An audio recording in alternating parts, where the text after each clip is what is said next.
1970 इसमें दिया गया 1970 में।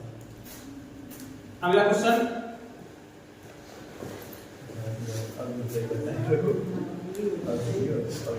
चलो जाकर से शुरू से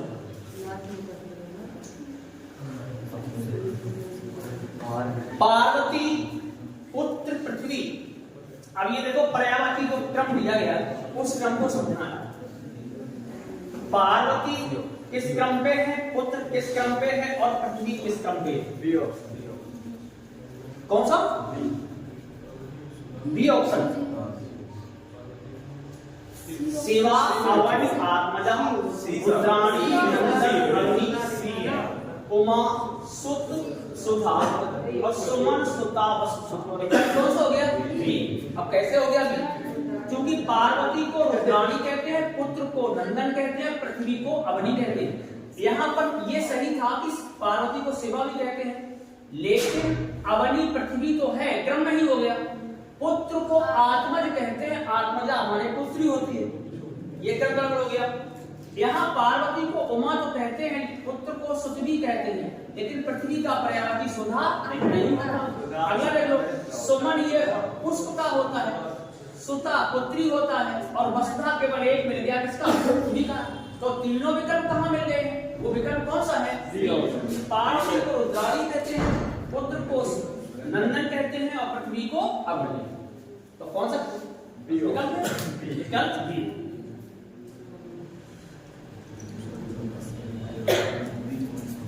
विज्ञान में कौन सा अक्षर लगा हुआ? ये तो बिल्कुल सरल क्वेश्चन है, सिंपल प्रश्न है। क्योंकि एक चीज देखना, जो उपसर्ग किसी मूल शब्द से पहले जुड़कर उसका अर्थ परिवर्तित कर देने वाले शब्द को हम क्या बोलते हैं? उपसर्ग। उपसर्ग मानते हैं। और हिंदी में उपसर्गों की संख्या कितनी मानी गई है? वो 42 मानी गई। कितनी मानी गई? हालांकि किसी किताब में 42 दी है, किसी किताब में ज्यादा संख्या दी, 47 49 दी, लेकिन जो मूलता मानी गई वो कितनी मानी गई? 42। तो यहाँ पर विज्ञान दिया, विज्ञान में ज्ञान क्या हो गया? मूल शब्द। शेष क्या बच गया? बी। विकल्प कौन बन गया? बी। अगला,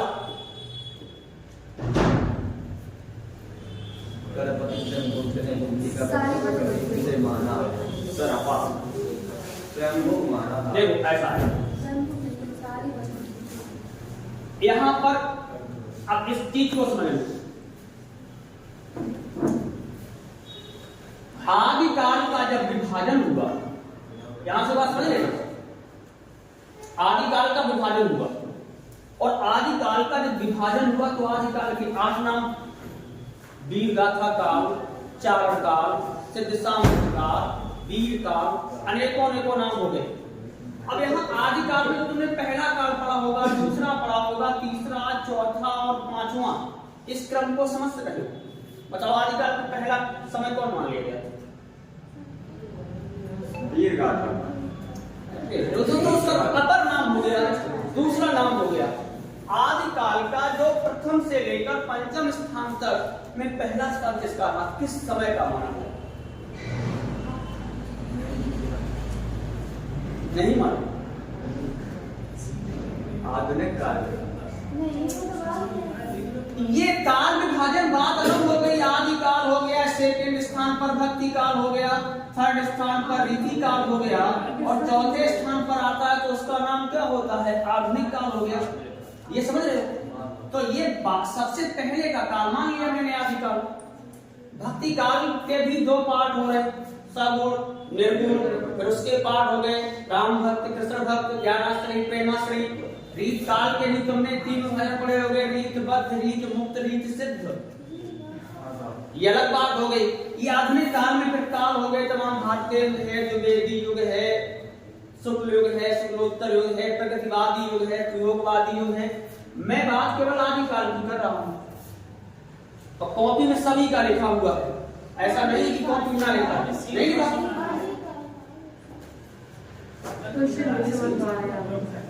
क्वेश्चन ये लोग जान रहे हैं, ये लोग जान रहे हैं, फिर भी इन्होंने कुछ चीज को पढ़ा ही नहीं। टॉपिक को बस बात ये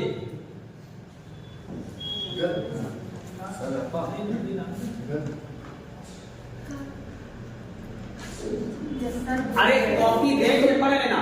एक है सिद्ध साहित्य काल, नंबर 2 है जैन साहित्य, तीसरा होगा नाथ साहित्य, समझ में आने लगा, चौथा होगा रासो साहित्य और पांचवा होगा लौकिक साहित्य। अब तो ध्यान करो थोड़ा। और सिद्ध साहित्य में कितने सिद्धों की संख्या बताएगी? 84 सिद्ध बताएगी। कितने बताएगी? 84। और 84 सबसे पहले नाम किसका रहा था? सरहपा। इसका नाम आया सरहपा। लेकिन कुछ विद्वान कहते हैं सरहपा थे, लेकिन जैन धर्म में कौन थे पहले? स्वयंभू। तो नाथ संप्रदाय में नाम माना था मत्स्येंद्रनाथ या गुरु गोरखनाथ। ये दोनों मान लिए, कोई इनको कहता नहीं ये है, कोई गोरखनाथ को मानता है। और रासो साहित्य में रासो ग्रंथों का अनुमान हुआ। भाषा इसकी कौन सी मानी गई थी? डिंगल और पिंगल। परमाल रासो, विसर्देव रासो, कुमार रासो, ये रासो ग्रंथों का अनुमान हुआ। लौकिक साहित्य में कुशल रायवाचक हुए, अमीर खुसरो हुए। ये किस काल में हुए? ये आदि काल के लौकिक साहित्य के अंतर्गत आते रहते हैं। रासो साहित्य अलग बात हो गई, नाथ साहित्य अलग बात है, जैन साहित्य अलग है, सिद्ध साहित्य अलग है। इसी नाथ संप्रदाय से संबंधित कौन है? हमारे योगी आदित्यनाथ। इस संप्रदाय से संबंधित है। तो यहाँ पर कौन से आते? सबसे पहले नाम किसका आता? वो सरहपा। आगे गणपति गुप्त ने कैसे माना? महाजन में महाजन में एक शब्द लगा है, एक मात्रा लगी हुई है। तो कौन लगी है? प्रत्यय पूछा गया, अंत में जोड़ता। आगे कौन सी संधि है? क्लियर है? बिल्कुल सही है, यह संधि है। इस संधि विच्छेद क्या होगा? क्योंकि 2 वर्ड है तो पहला वर्ड पूरा, दूसरा वर्ड आधा, ई का या, आगे ए और का।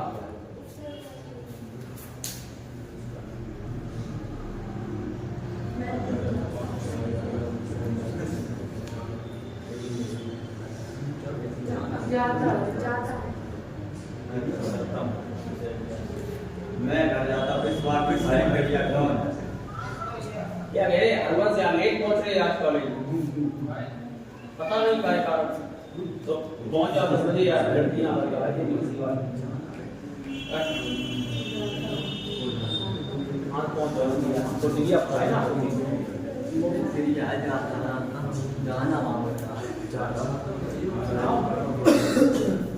क्या पूछा गया इसमें?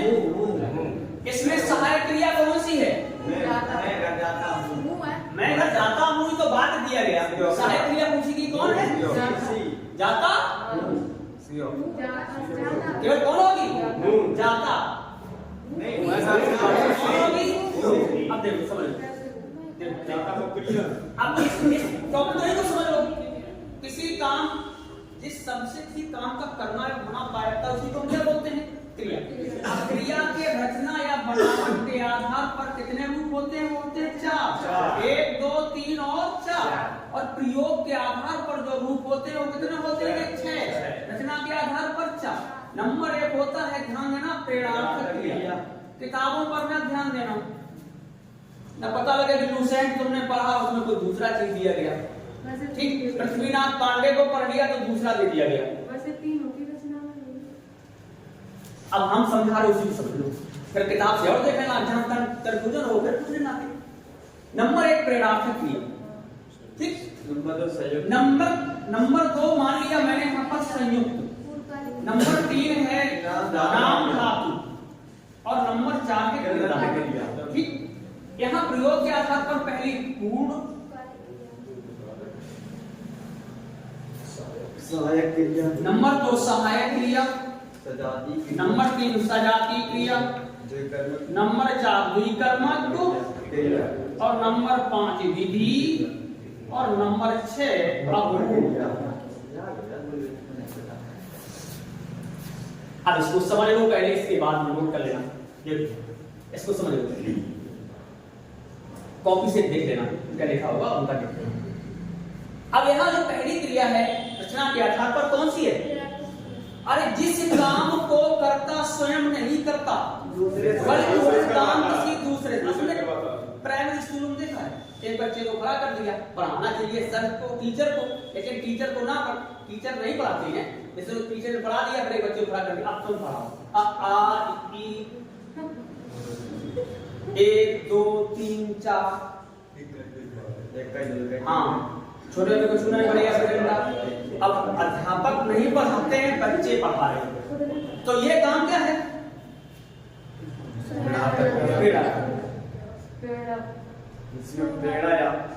पढ़ना से पढ़वाना, लिखवाना, जितवाना, हरवाना, ये क्रियाएं कौन होती हैं? प्रेरणात्मक क्रिया, संयुक्त क्रिया। जब क्रिया के दो रूप चलते हैं, रो देना,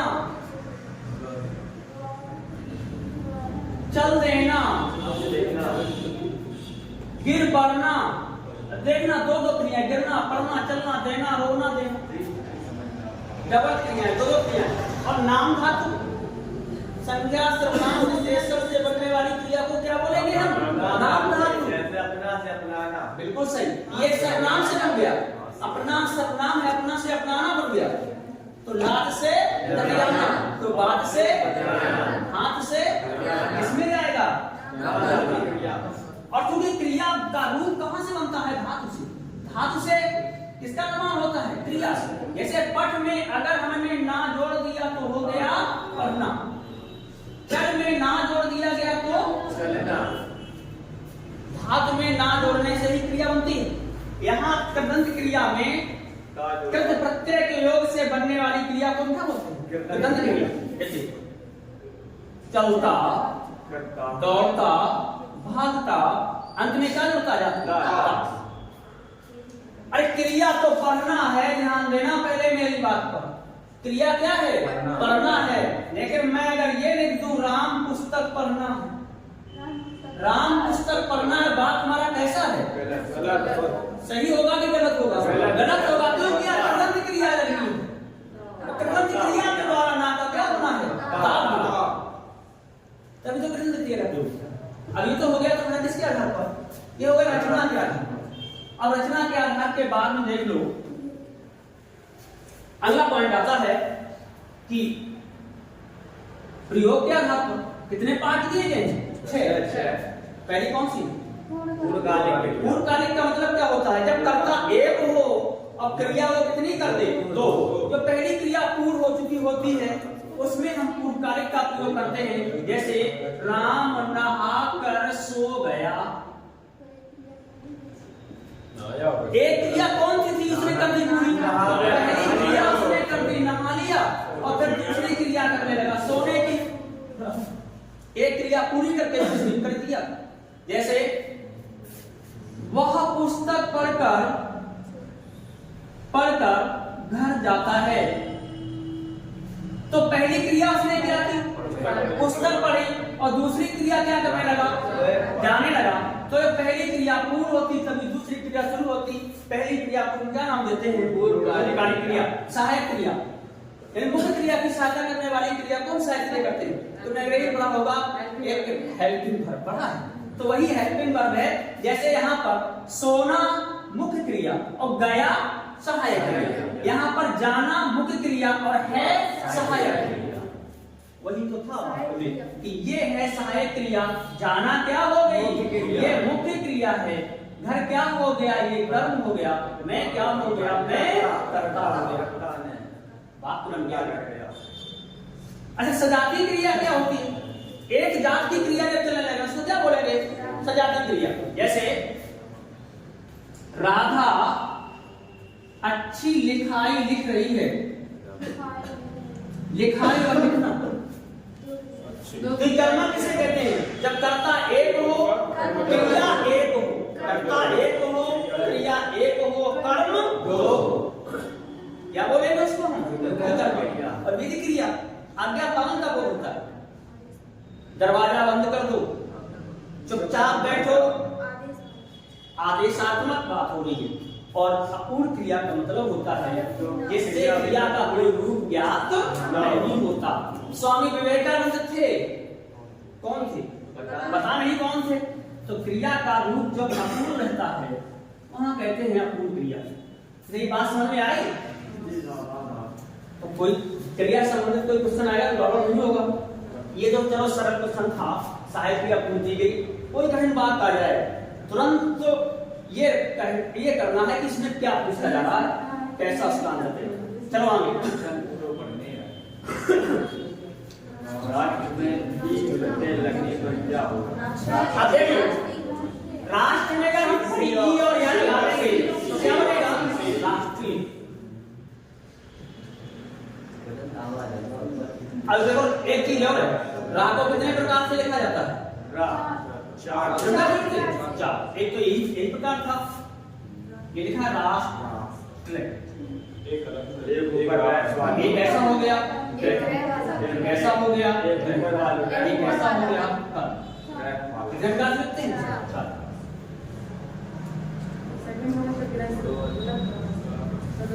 ये ग्रह माने होता है नक्षत्र, इस ग्रह माने होता है घर।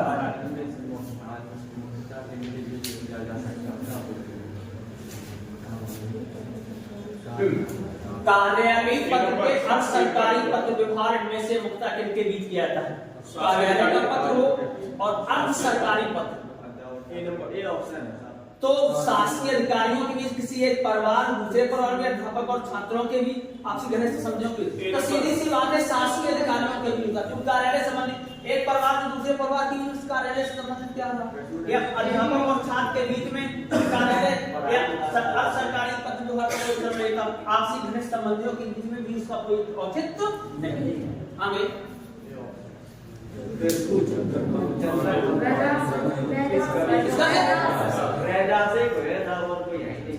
इसको तुम कक्षा 9 में पढ़ लेना।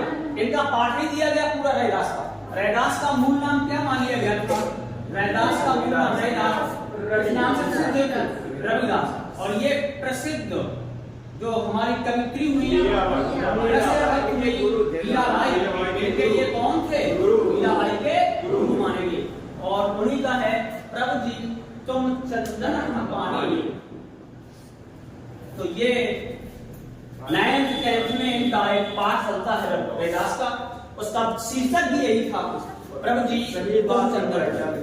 इस पर्वती शीर्षक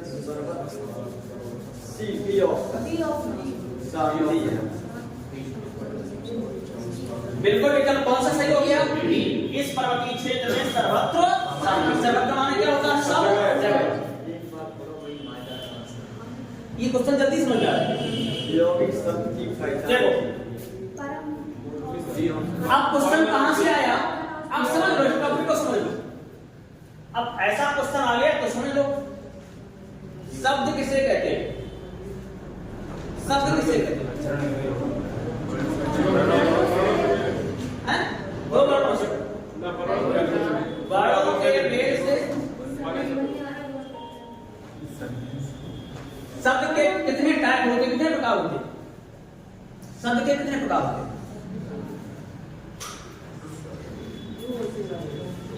20 तारीख के बाद पढ़ेगा। कितने प्रकार होते हैं? 2 प्रकार। शब्द के कितने प्रकार होते हैं? 4। सब गड़बड़ है गड़बड़, सब नहीं तो कुछ तो गड़बड़ है।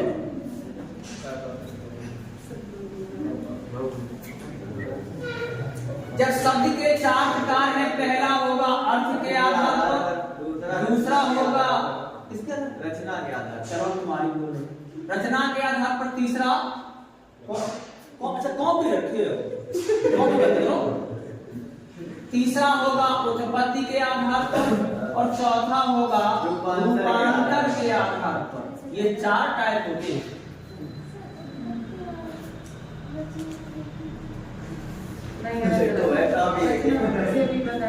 रचना या बनावट अलग बात हो गई, उत्पत्ति व्युत्पत्ति या इतिहास अलग बात हो गई, रूपांतर अलग बात हो गई और अर्थ अलग बात हो गई। यहाँ पर बात किसकी पूछी आ रही है? यौगिक शब्द। अब देख लेना, अर्थ के आधार पर 2 पार्ट होते हैं, लिखा होगा सार्थक और दूसरा। रचना के आधार पर तीन होते हैं रूढ़, यौगिक और योग रूढ़। तो उत्पत्ति के आधार पर होते हैं तत्सम, तद्भव, देशज, विदेशज और संकर।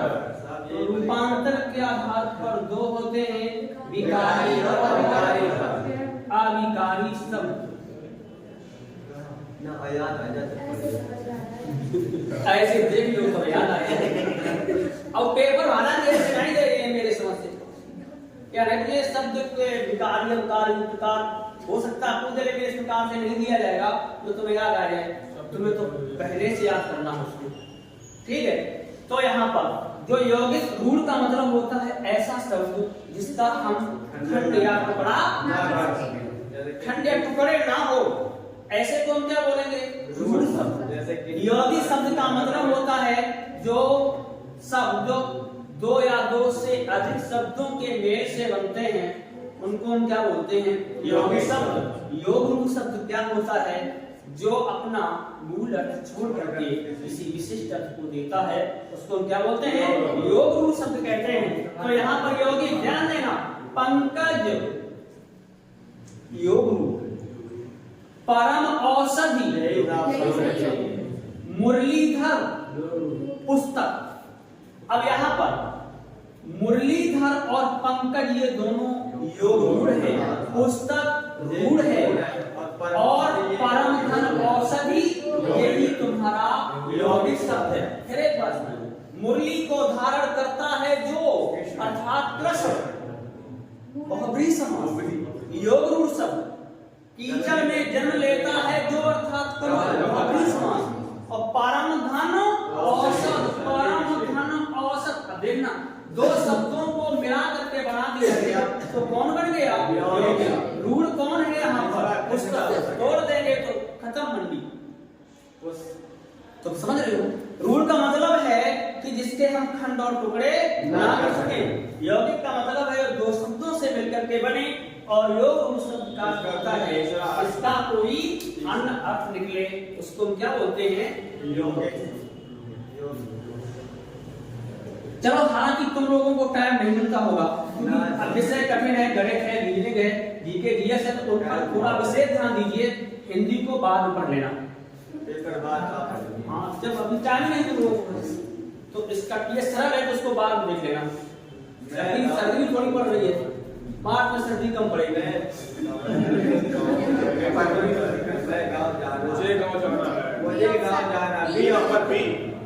मैंने गांव जाना है, मैंने गांव जाना है तो क्या बन गया मुझे गांव जाना है। चलो आगे, बात जब छंद की आई तो इसके प्रणेता कौन थे, भरत मुनि। कौन थे, भरत मुनि थे रस के और अलंकार के ऋषि भामह।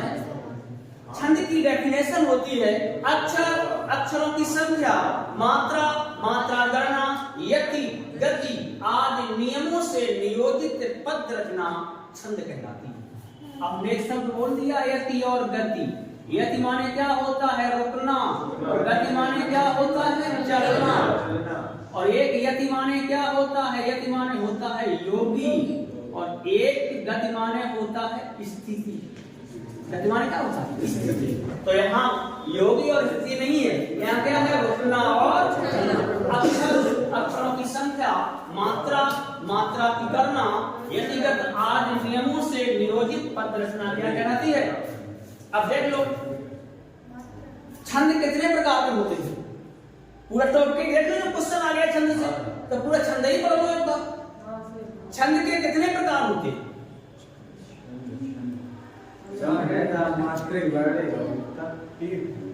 तीन। बड़े क्या वर्णक छंद। अच्छा हमने अंकित भाटी किताब देखी, अनुज हमारे यहाँ जो नहीं बाबू तो पुलिस का फॉर्म डाले तो भैया मैं पढ़ा रहा हूँ, 1 घंटा हुई विद्यालय पढ़ गए। तो मैंने उसमें देखा उसमें 3 प्रकार दिए गए छंद के, लेकिन उसमें मुक्तक छंद का नाम नहीं, वर्णक अलग दे दिया और वर्णक अलग दे दिया। वर्णक छंद अलग दे दिया और वर्णक अलग दे दिया, लड़के इसी भ्रम में हो जाते हैं कि वर्णक अलग होता है, वर्णव्रत अलग होता है, मुख्य छंद का उसमें नाम नहीं। मेरी बात को ध्यान से समझना, क्योंकि छंद के 3 प्रकार होते हैं और उसमें 3 प्रकार में पहला होता है वर्णव्रत या इसी को हम वार्णिक छंद कहते हैं, ठीक। नंबर 2 होता है मात्रिक छंद और नंबर 3 होता है जिसको कहते हैं मुक्त या मुक्तक छंद। ये 3 टाइप हैं और मैंने तुमको बताया होगा कि इसका एक सूत्र होता है, नाम है यमाता राजभान सलगा। इसमें 8 क्या होते हैं? गण होते हैं और गणों की गिनती होती है किस छंद में? वर्णिक या वर्णव्रत छंद। इसमें 8 गण होती और 8 गणों से बात होती। मुक्त या मुक्तक छंद के प्रणेता कौन मानेंगे? सूर्यकांत त्रिपाठी। और किस रचना से उन्होंने किया था? जूही की कली।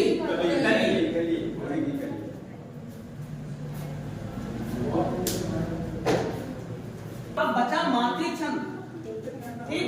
मात्रिक छंद में तुमने खूब पढ़ा है, कब पढ़ा? 9th पढ़ा, 10th पढ़ा, फर्स्ट ईयर पढ़ा, इंटर पढ़ा। क्या पढ़ा? दोहा, सोठा, चौपाई, बरबे, रोला, उंगलिया, छप्पे, उल्लाला, ये पढ़े, कौन से पढ़े? और यही इंपॉर्टेंट है तुम्हारे इस एग्जाम के लिए, कौन सा छंद? मात्रिक। ये से गणों की गिनती होती है। यमाता, यगड़, मगड़, तगड़, लगड़, जगड़, भगड़, नगड़, सगड़, ये गण है। तुमको क्या पढ़ना है? अब देखो ये 3 प्रकार हुए। तो मात्रिक के में 3 टाइप होते हैं। कितने टाइप होते हैं? सममात्रिक, अर्ध सममात्रिक और विसममात्रिक। 3 भाग होते हैं इसके मात्रिक के। अब इसमें अब देखो क्वेश्चन क्या पूछा? छंद में प्रयुक्त अक्षर को क्या कहा जाता है? व्यंजन, चरण, मात्रा, वर्ण। मात्रा अक्षर, अक्षरों की संख्या, मात्रा व मात्रा गणना। यहाँ पर अक्षर को क्या कहा जाता है? मात्रा। फिर एक बार समझ, चरण अलग बात होती है। जैसे मैंने ये किया है, मैं किया राम नाम मणि दीप धारी जीत दे हरि द्वार तुलसी भीतर बाहिरो जो चाहसी उजिया। ये हो गया, देखना ये चिन्ह लगा है, ये किस कौन सा चिन्ह है? ये प्रथम चरण, ये द्वितीय चरण, ये तृतीय चरण, ये चतुर्थ चरण, ये चरण है। तो यहाँ पर ये गति है, यहाँ यति होगी, फिर गति, फिर यति, फिर गति, फिर यति, फिर गति, फिर यति। बड़ों का रूप देखें तो राम नाम मण दीप धरि जीत दे हरि द्वार तुलसी भीतर बाहिरो जो चाहस उजियार। यही तो मात्रा, गड़बड़ तो नहीं हुआ। तो ये चरण हो गए। व्यंजन, वर्ण, तो क्या बोलेंगे? मूल बनाना, हार मानना, प्रभाव मानना या आगे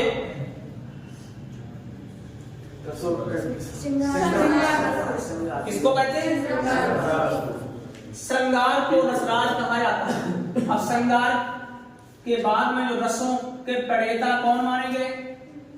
भरत मुनि। तो भरत मुनि ने कितने रस बताए हैं? 8। इसके बाद विश्वनाथ व मम्मट आए। विश्वनाथ और मम्मट ने एक रस बढ़ाया, कौन सा है? ये ध्यान रखना है, जमानस कौन सा होता है? इसके बाद अन्य आचार्य हुए, उन्होंने 2 रस बढ़ाए, एक बढ़ाया भक्ति रस और दूसरा है वात्सल्य रस। अब एक चीज ध्यान देना, हमको अगर ये पूछा जाए, जैसे ये बहुत इंपॉर्टेंट क्वेश्चन है, रसों का राजा किसे कहा गया? श्रृंगार रस को। तो हमें जितने भी रस हैं, भरत मुनि के 8 अन्य जो भी रस दिए गए तो मूल अगर संख्या पूर्ण दी जाएगी तो कितने होंगे 9 और कुल संख्या पूर्ण दी जाएगी कितने होंगे 11। हमें सभी रसों के स्थायी भाव तो बहुत ही इंपॉर्टेंट रूप से तैयार रखने हैं। जो रस के अंग होते हैं, रस के अवयव होते हैं, वो 4 होते हैं। एक होता है पहला स्थायी भाव, दूसरा होता है विभाव। विभाव के भी 2 पार्ट होते हैं, एक होता है आलंबन और दूसरा होता है उद्दीपन। क्या होता है? उद्दीपन। तीसरा होता है अनुभाव और चौथा होता है संचारी या व्यभिचारी भाव। व्यभिचारी भावों की संख्या होती है, रियल संख्या होती है कितनी? 33 संख्या होती है। तो हमें जितने भी रस हैं, जैसे करोड़ का स्थायी भाव क्या होता है? 100 होता है। करोड़ का क्या होता है? 100। तो वीर का क्या होता है? उत्साह। तो हास्य का क्या होता है? हास। तो श्रृंगार का क्या होता है? रति। श्रृंगार के 2 पार्ट होते हैं, एक होता है संयोग और एक होता है वियोग। संयोग, उस संयोग जब कोई नायक और नायिका आपस में मिलते हैं, ऐसी अवस्था में संयोगावस्था होती है। और जब कोई नायक या नायिका प्रेमी या प्रेमिका बिछुड़ते हैं, वहां पर वियोगावस्था या वियोगावस्था उसको कहते हैं विप्रलंब श्रृंगार रस।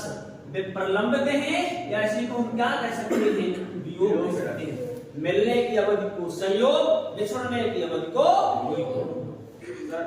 विश्वनाथ और उद्भट अलग अलग है। मम्मट अलग अलग विद्वान हैं। ये कौन है? अलग अलग विद्वान हैं। इन लोगों ने स्वीकार किया कि एक शांत रस भी होता है और शांत रस का स्थायी भाव क्या होता है? निर्वेद। या इसको कह नहीं सकते हैं बैरा। ठीक। तो भक्ति का मतलब होता है देव विषयक रति। किसी देवता के लिए किया गया प्रेम। कोई कृष्ण को मानता है, कोई राम को मानता है, कोई दुर्गा की उपासना करता है, कोई गणेश को मानता है, कोई अन्य देवताओं को मानता है। अपने देव के लिए जो किया गया रति है। रति मींस क्या होता है? प्रेम। उसी में कौन सा होता है? भक्ति रस। मेरो तो गिरधर गोपाल कोई मेरे जाके सर मेर मोर मुकुट मेरो पति सोई। कौन सा है इसमें? भक्ति रस। और वात्सल्य क्या होता है? वात्सल्य एक माँ के द्वारा अपने संतान के प्रति किया गया प्रेम वात्सल्य रस कहलाता है। गुरु जी, जो मीराबाई जो अब जो उदाहरण बताओ था आपने, तो श्रृंगार रस में तो आ जाए। श्रृंगार रस का है, लेकिन वो दोनों भक्ति भी है। जैसे दिया बेरी हो बाधा करो राधा नांगर सोए, जातन की झाई परे श्याम हृदय होए। शुद्ध रूप में कैसे माना जाएगा? भक्ति का। इसी प्रकार से यहाँ पर भी राधा का जो रूप माना गया। नहीं, बाद में जो क्वेश्चन तो लेके आप भक्ति रस नहीं है तो गलत है। क्या है क्वेश्चन? मतलब कि मां भक्ति रस तो कोई तो उसमें विकल्प नहीं होगा। हाँ, विकल्प नहीं। ऐसे ऐसा होगा। देखो कभी कभी विकल्प के रूप में ऐसा होता है जो भक्ति रस है। जैसे मेरो मन अनंत कहाँ सुख पावे, जैसे उड़ जहाज को पक्षी फिर जहाज पर आवे। तो ये सूर का अर्चना है। और यहाँ पर शांत रस होना चाहिए। शांत रस होना चाहिए। मेरो जैसे तुलसी लिखते हैं अब लो नसानी अब ना नसी हूँ, राम कृपा भव निशा सरानी जागे फिर न डसे हो। शांत रस होना चाहिए। लेकिन कहीं कहीं पर हम कहीं पर कोई उदास को क्या मान लेता है? भक्ति है, क्योंकि राम की नाम की बात हो रही है, भक्ति है। जबकि है क्या? शांत है। और शांत का मतलब क्या होता है कि जब एक चीज और है कि सतयुग में मनुष्य की आयु की गणना की गई तो कितना था? 1 लाख वर्ष। कितना वर्ष? 1 लाख वर्ष। और त्रेता में भगवान राम आए तो मनुष्य की आयु थी 10,000 वर्ष। कितनी मानी? और जब द्वापर का समय आया, त्रेता का समय आया, उस समय मनुष्य की आयु 1000 वर्ष। और जब कलयुग का समय आया उसमें मनुष्य की आयु कितनी मान ली गई? 100 वर्ष। कितनी मान ली गई? 100 वर्ष मानेगी। कलयुग किसमें? कलयुग में। अब शांत की बात हो रही, शांत रस नहीं 17 का पड़ जाए। अब देखना है। अब ये माना गया। और तुम्हारे यहाँ आसन व्यवस्था है। आसन व्यवस्था है। आसन व्यवस्था कितने आसन बताए गए? 4। पहला कौन सा मान लिया गया? ब्रह्मचर्य। दूसरा कौन मान लिया गया? गृहस्थ। तो तीसरा कौन है? वानप्रस्थ। तो चौथा कौन है? सन्यास। कितने हो गए? 4। और सभी की एज है 1 से 25 तो 26 से 50, तो 51 से 75, तो 76 से 100। बाद में ब्रह्मचर्य का नियम क्या होता है? गुरु के पास रहना, विद्या अध्ययन करना। गृहस्थ का क्या होता है? कि विवाह, संतानोत्पत्ति का पालन पोषण करना। वानप्रस्थ का मतलब क्या होता है? घर में भी रहना, देश देशाटन का भ्रमण करना, घूमना, तीर्थाटन करना, देश का विश्व का भ्रमण करना। और चौथा संन्यास का मतलब क्या होता है? सब कुछ घर परिवार छोड़ करके कहां शांत रहना। उस सब विकल्प सब काम गलत करे, उल्टो हो जाता। हाँ, तो शांत का मतलब क्या होता है? सब कुछ त्यागने के बाद केवल और केवल ईश्वर की आराधना। और ईश्वर की आराधना करोगे तो भक्ति भी जुड़ जाती है। देखो कर्म वाचिका, ये जो दिया गया है, क्या आप इस किताब को पढ़े हैं? आप इस किताब को पढ़े हैं? इसको बदलना किसमें है? कर्म वाचिका। इस किताब को आपके द्वारा पढ़ा गया है। क्या आपने इस किताब को पढ़ा? यह किताब आपके द्वारा पढ़ी गई, आपने यह किताब पढ़ी। 4 विकल्प दिए गए। अब इसमें कौन से विकल्प से? कौन? ए ऑप्शन ए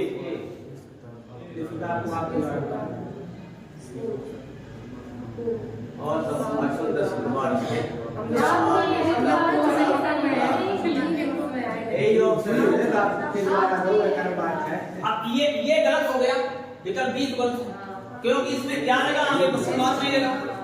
और कोई देखो, आपने किताब पढ़ी, यो गलत है ना, समाज में नहीं लोग में दोनों नहीं लोग। ये किताब आपके द्वारा पढ़ी गई।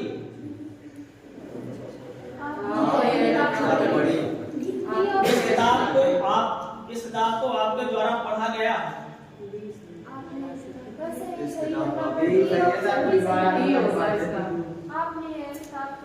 आप इस किताब को पढ़े हैं, आपने यह किताब पढ़ा। पहले साहब गलत। विकल्प कौन सा है? ए ऑप्शन है पहला गलत। एक और नहीं होता है। अगर कर्ता के कर्म के पहले चिन्ह लगता तो कर्म बाद में बदलता है। यहाँ कर्म क्या है? पुस्तक। और यहाँ पर चिन्ह भी आ गया। आपने किताब पढ़ी, तो यहाँ पर किताब कर्म है, पढ़ना क्रिया है। आप कौन हो रहे? कर्ता हो रहे। तो यहाँ पर इस रूप के आधार पर इस परिवर्तन में जो कर्मवाच का रूप पूछा गया, विकल्प कौन सा बन गया? अगला, किसी के द्वारा कहे वचन को जीवता त्यों लिखने के लिए हम कौन सा लगा देते हैं? जैसे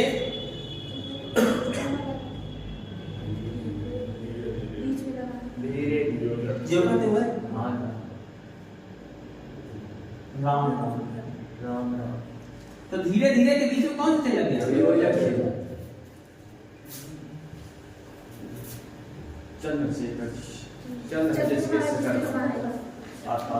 अब तुम यही बता दो कि समास विग्रह दिया गया है, तो समास कौन होगा? बहुब्रीहि समास। बहुब्रीहि समास। बहुब्रीहि समास है। ठीक। चंद्र है शिखर पर जिसके, चंद्र है जिसका नाम चंद्र के समान है, जो चंद्र के समान है जैसा कौन होगा? अब यहाँ पर देखना, विकल्प ए है बहुब्रीहि में, लेकिन विकल्प ये क्या बोलने लगा? चंद्र के समान है जो। तो यहाँ पर ये गलत हो गया, क्योंकि शेखर का बात नहीं। शेखर है ही ना। ठीक, शेखर है नहीं, या चंद्र के जैसा। तो ये दोनों विकल्प कैसे हो गए? एक जैसे, समान या जैसा, एक रूप हो गया। चंद्र है जिसका नाम, यो गलत। तो सीधी सी बात, जो तीनों में नहीं मिल रहे हैं, तो चंद्र है शिखर पर जिसके, ऐसे अंदाजा लगा लो। पहले तो पहला ही क्लियर ही है, चंद्र है शिखर पर जिसके, चंद्रशेखर। ऐसे विकल्प और आता है, जैसे चंद्रशेखर आया, इसी का एक रूप और है चंद्रचूड़, जिसका उत्साह नष्ट हो गया हो। हतोत्साह क्या हो? हतोत्साह। हत माने नष्ट हुआ, उत्साह माने उत्साह। जलज, यहाँ पर अनेकार्थी है, तो कौन होगा? मछली। जल में जन्म लेने वाला। मछली है ना, जहाज नहीं लेते। बच्चों ने गृहकार किया, वे खेलने लगे। पूर्वकालिक क्रिया परिवर्तन बात बनाना है, बात बनाना है। बच्चे गृहकार किए बिना खेलने लगे। कौन सा है? हो गया सी। उसने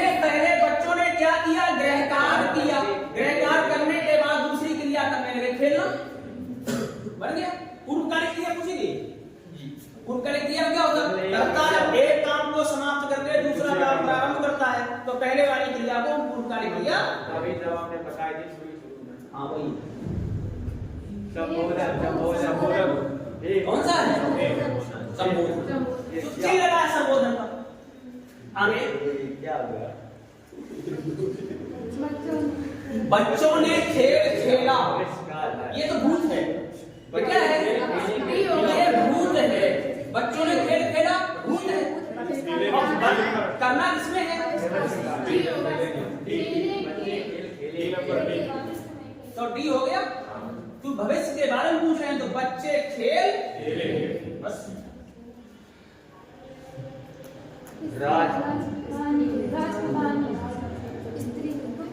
राजपुताई, राजपूती, राजपूतनी।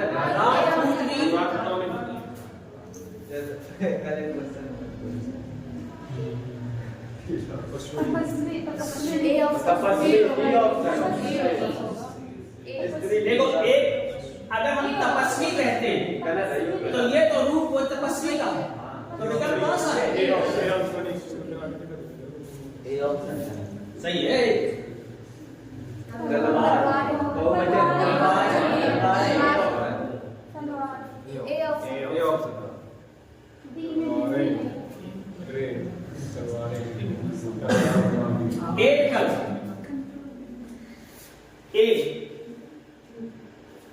आगे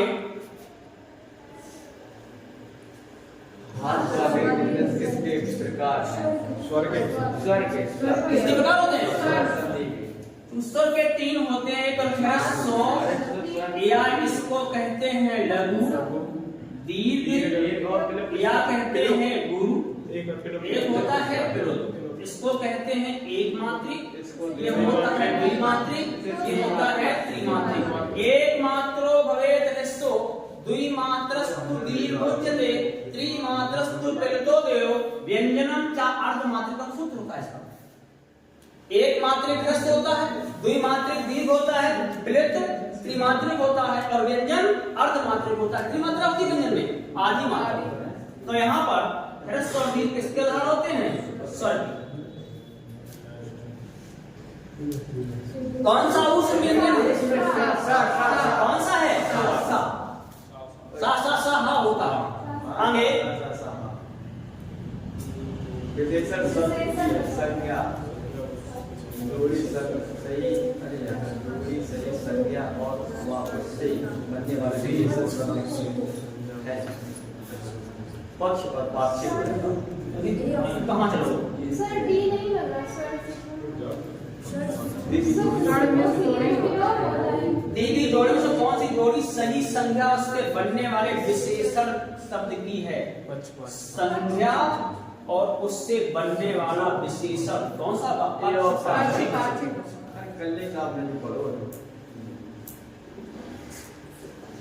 पक्ष संज्ञा पाक्षिक।